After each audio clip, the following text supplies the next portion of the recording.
My name is Alexandra Chen. I used to be a lawyer at one of Manhattan's top firms. I had everything: money, prestige, a bright future. But I walked away from it all to live in refugee camps, treating children with bare hands and nothing but hope. And when I came home for my sister's wedding, thinking at the very least my family would be proud, they sat me at table 12, next to the kitchen. They tried to hide me from the cameras, the guests, and maybe even from themselves. But then, one man stood up, a name that silenced the entire room, and from that moment on, everything changed. Before I share the rest of my story, let me know where you're watching from in the comments. Hit like and subscribe if you've ever had to fight just to be seen by your own family. Trust me, you'll want to hear what happened next. The 14-hour flight from South Sudan to New York gave me too much time to think. I pressed my forehead against the window, watching clouds drift below, and wondered if I'd made a mistake coming back for Sarah's wedding. 3 years. That's how long it had been since I'd last seen my family. 3 years of dusty refugee camps, medical emergencies at midnight, and holding children who'd lost everything. My hands, once manicured and soft, now bore scars from building wells and suturing wounds. "Ladies and gentlemen, we're beginning our descent into JFK," the pilot announced. I smoothed down my wrinkled cotton dress, the nicest thing I owned. No designer label, no sparkle. Just practical navy blue that had survived countless washes in buckets. My phone buzzed with a text from Mom. "Remember, the rehearsal dinner is at the plaza. Try to look presentable." That word stung more than it should have. Presentable. As if saving lives wasn't presentable enough. The airport felt alien after so long away. Everyone moved with such urgency, clutching their expensive bags, their faces buried in phones. I had one duffel bag and a heart full of stories no one would want to hear at a wedding. Sarah's driver was waiting at arrivals. Not Sarah herself, of course. She was too busy with fittings and flowers. The driver's eyes swept over me twice before I waved. "Miss Chen?" His surprise was poorly hidden. "You're Alexandra?" "That's me." I forced a smile. During the ride to the hotel, I caught my reflection in the window. 32 years old, no makeup, hair in a simple ponytail, skin darkened by African sun. I looked nothing like the corporate lawyer I'd once been, nothing like what my family expected. My phone rang. "Sarah." "Alex, you made it!" "Listen, about tonight. James's family is very traditional. His uncle is some big military guy, super formal. Just try not to talk about your work too much, okay? It makes people uncomfortable." "Uncomfortable," I repeated. "You know what I mean. The poverty stuff, the war zones. It's my wedding weekend. Let's keep things light." I closed my eyes. "Sure, Sarah, light.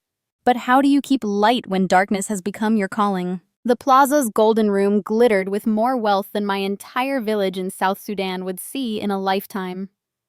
Crystal chandeliers cast dancing shadows while Sarah's future in-laws mingled in their designer clothes, champagne flutes catching the light like liquid diamonds. I stood at the entrance, acutely aware of my simple dress among the cocktail gowns. Sarah spotted me and waved. Then her smile faltered as she took in my appearance. "Alex, you're here." She air-kissed my cheeks, careful not to smudge her lipstick. "Everyone, this is my sister Alexandra. She's been doing volunteer work abroad." The way she said volunteer work made it sound like a hobby, not a life calling. James's mother, Patricia, extended a manicured hand. Her diamond bracelet probably cost more than our annual medical supplies. "How charitable of you. And you're not married yet? No boyfriend?" "No, I've been focused on—" "Such a shame," she interrupted, turning to another woman. "Both my sons found lovely wives by 25, but I suppose some women have different priorities." The woman beside her tittered. "Well, at least she's doing something with her time. Though I can't imagine choosing that over a family." I bit my tongue, thinking of Amara, the 8-year-old girl who'd clung to me after militants killed her parents. I was her family now, in every way that mattered. But these people wouldn't understand that. "Alexandra, dear," Patricia continued, We've arranged for you to sit with James's cousin Bradley at the wedding. He's recently divorced and looking to settle down again. 38, very successful in real estate. That's thoughtful, I managed. Sarah beamed. See? We're looking out for you. The evening dragged on. Every conversation circled back to my unmarried status, my unusual career choice, my sun-damaged skin. James's aunts whispered behind their hands, eyes tracking my every move. She used to be pretty, I heard one say. Sarah showed me old photos. Such a waste. During dinner, they sat me at the far end of the table, with the plus ones and distant relatives. Sarah was too busy laughing with her new family to notice. Or maybe she did notice. Maybe that was the point. The wedding day arrived wrapped in perfect June sunshine, mocking my inner turmoil. I'd barely slept, haunted by dreams of the children I'd left behind and the family that no longer recognized me. At the hotel, Sarah's bridal suite buzzed with activity. Her bridesmaids, all married, all pregnant or pushing strollers, fluttered around in silk robes. They'd been my friends once, before I chose a different path. "Alexandra!" Madison squealed, her baby bump prominent under her robe. "Still saving the world?" "Still trying," I said. "Must be so hard," Jennifer added, bouncing her toddler. "Being alone out there? Don't you get lonely?" Before I could answer, the photographer burst in.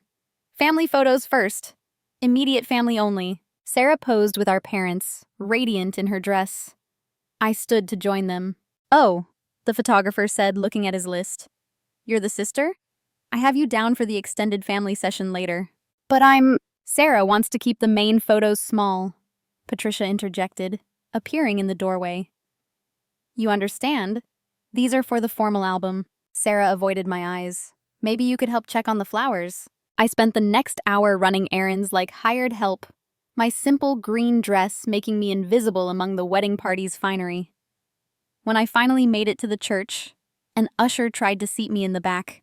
"I'm the bride's sister," I insisted. He checked his list, frowning. "Oh, you're at table 12 for the reception." Table 12? I knew without looking it would be in Siberia, probably near the kitchen doors. During the ceremony, I watched Sarah promise to love and cherish James, thinking of promises I'd made to children with nothing. Different vows, but no less sacred. When she smiled at her new in-laws in the front row, she never once looked my way. At the reception, Patricia made her rounds, introducing everyone. "This is Judge Coleman, James's godfather, Senator Williams, Colonel Morrison." She passed my table without stopping. Then came the moment that broke something inside me. The DJ called for a special dance. All the happy couples, join the bride and groom. Couples flooded the floor. Madison grabbed her husband. Jennifer swayed with hers. Even my parents, married 35 years, joined in. I sat alone at table 12, Bradley nowhere to be found, while the room celebrated love I apparently didn't deserve because I'd chosen differently. I was contemplating leaving early when a distinguished older man approached my table. Silver-haired, bearing military decorations on his tuxedo, he carried himself with quiet authority. This must be James's uncle, the one Sarah had warned me about. "Excuse me," he said, his voice carrying despite the music. "Are you Alexandra Chen?" Here it comes, I thought. Another lecture about my life choices. "Yes, I am." His weathered face broke into something I didn't expect. A smile of genuine warmth. "Colonel Richard Morrison, retired. May I sit?" I nodded, puzzled. "I need to ask," he leaned forward, eyes intense. "Were you in Juba last year? The cholera outbreak?" My heart skipped. "Yes, I was running the emergency response team." His eyes misted. "Then you're the one who saved my grandson." The room seemed to tilt. "Your grandson?" "David. He was there with a church group when the outbreak hit. 22 years old, thought he was invincible." His voice cracked. "The local hospital was overwhelmed. They told me he was dying. Then this American woman. They said she worked 3 days straight, no sleep, organizing treatment centers, training locals, fighting for medical supplies." I remembered David. Red-headed kid from Texas who'd arrived thinking Africa would be an adventure, until dehydration nearly killed him. "That was just my job," I said softly. No. He gripped my hand. That was heroism. I've served in 3 wars, Miss Chen. I know courage when I see it. He stood abruptly, glass in hand. Before I could stop him, he was tapping his ring against the crystal, the sharp sound cutting through music and chatter. Ladies and gentlemen, a moment, please. The room quieted. Sarah looked over, confused. Patricia's smile grew strained. I need to share something, Colonel Morrison announced, his military bearing commanding attention. We're here celebrating love and union, but I want to honor someone who embodies love in its purest form. He turned to me. Heat flooded my cheeks. This woman, he continued, saved my grandson's life. Not for money, not for fame, but because she believes every life matters. While we sit in comfort, she risks her life in war zones and refugee camps. The room had gone completely silent. Alexandra Chen, Colonel Morrison's voice rang out clear and strong, left a 6-figure salary at a top law firm to serve humanity's most vulnerable. She's built schools in South Sudan, provided clean water to thousands, and saved countless lives, including someone precious to me. He raised his glass higher. I've met presidents and generals, but rarely have I encountered someone who sacrifices so much for others. Then, in a gesture that stunned the room, he set down his glass and bowed deeply, a military bow of highest respect. Thank you, he said simply, for being the person my grandson needed when I couldn't be there. The silence stretched, electric. Then, from a corner table, slow clapping began. A woman stood. I recognized her as one of the whispers from last night. My daughter volunteers at refugee centers because of a TED Talk she saw, the woman said, voice wavering. The speaker was you. More clapping joined in. Another guest stood. Our foundation has been trying to contact you for months, a man in an expensive suit called out. We want to fund your water projects. Suddenly, the room erupted. People were standing, applauding, some wiping tears. Through the crowd, I saw Sarah's face, shock melting into something like recognition, as if seeing me for the first time in years. Patricia looked like she'd swallowed something bitter. Her carefully curated guest list of society's elite was giving a standing ovation to the woman she'd tried to hide at table 12. I need wine, someone said loudly. Good wine, to toast a real hero, not this cheap stuff they stuck on the back tables.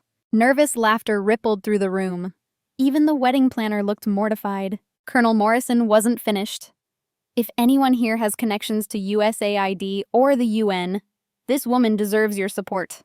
Hell, she deserves a Nobel Peace Prize. People began approaching, business cards appearing, foundation directors introducing themselves, job offers materializing. The ambassador to Kenya wanted to discuss partnerships. A pharmaceutical executive offered medical supplies. Sarah's boss from the international law firm mentioned human rights positions. But what struck me most was the young woman who shyly touched my arm. I'm graduating next month, she whispered. Pre-med. I was going to do plastic surgery, but could you tell me about your work? For the first time all weekend, I felt like myself again. After the toast, Sarah found me in the bathroom, tears streaming down her face, makeup ruined. Alex, I'm so sorry, she sobbed. I'm horrible. I'm a horrible sister. I handed her tissues. You're not horrible. You're just different than me. No, I am horrible. I made you sit at that awful table. I excluded you from photos. I was embarrassed by you. She hiccuped. By you? You save lives and I was embarrassed because you don't have highlights and a husband. Sarah, do you know what I did this week? I spent $3,000 on flowers. $3,000? That could probably feed a village, right? It was your wedding. You're allowed to have flowers. She laughed bitterly. Mom's been texting. She's mortified. Says she failed as a mother, raising one daughter who only cares about appearances and driving away the one who actually makes a difference. That's not true either, I said gently. You're a good person, Sarah. We just chose different paths. But your path means something. Mine is just corporate law and dinner parties. I pulled her into a hug, careful of her dress. You know what I've learned in refugee camps? There are many ways to serve. Some people save lives directly. Others create stability, beauty, normalcy. The world needs both. She pulled back, mascara everywhere. I've been so jealous of you. Everyone always said, why can't you be more like Alexandra? Even when you left, especially when you left, James's family seemed safe because they only care about money and status. They couldn't compare me to you. And look how that worked out, I said dryly. We both laughed. The photographer wants new family photos, she said. Proper ones, with you in the center this time. Will you? In my simple dress? Especially in your simple dress. She gripped my hands. Also, Patricia is beside herself. Apparently, the ambassador's wife wants your contact information, and she can't figure out how someone at table 12 knows such important people. We returned to find the reception transformed. My table had been abandoned, its occupants absorbed into other conversations. The band was playing softer music while clusters of guests surrounded Colonel Morrison, hanging on his war stories and his grandson's survival. The rest of the evening felt like a different wedding entirely. Sarah insisted I join the family table, dismissing Patricia's protests with newfound backbone. My parents flanked me, Dad's arm around my shoulders, Mom clutching my hand like she might never let go. We failed you, Mom whispered. Pushing you to marry, to be conventional. We didn't understand. You wanted me safe, I replied. I understand that now. The young pre-med student, Claire, hadn't left my side. Her eyes shone as I described the mobile clinics, the vaccination campaigns, the joy of seeing a child recover from malaria. It's not glamorous, I warned. It's hard, lonely sometimes, and the pay is nothing. But it matters, she said firmly. That's everything. James approached during a quiet moment, looking sheepish. I owe you an apology, too. I let my family treat you poorly. Sarah read me your letters from Sudan last night, the ones about the school you built. I had no idea. Most people don't, I said simply. That's okay. No, it's not. He glanced at his mother, now cornered by the ambassador's wife. I've been thinking about our corporate charity. It's mostly tax write-offs. Would you consider advising us? Making it actually count? By midnight, I had a notebook full of contacts, 3 job offers, and 2 foundation grants verbally promised. But more importantly, I had my family back. Sarah insisted on driving me to the airport herself 2 days later. I'm coming to visit, she announced. James, too. We want to see your work, meet your kids. It's not a vacation spot, Sarah. I know. That's the point. She smiled. Maybe it's time I got my hands dirty, too. As my plane lifted off, I thought about arrivals and departures, about coming home and leaving again. But this time, I wasn't running from anything. I was returning to my calling with my family's blessing, my worth recognized not despite my choices, but because of them. The wedding favor in my bag, a small crystal heart, caught the sunrise through the plane window. I smiled, thinking of Amara and the others waiting for me. I had stories to tell them now, about a place where crystal hearts cost more than medicine, but where love could still bridge any distance. Sometimes you have to leave home to find yourself. And sometimes, you have to come back to realize you were never lost at all.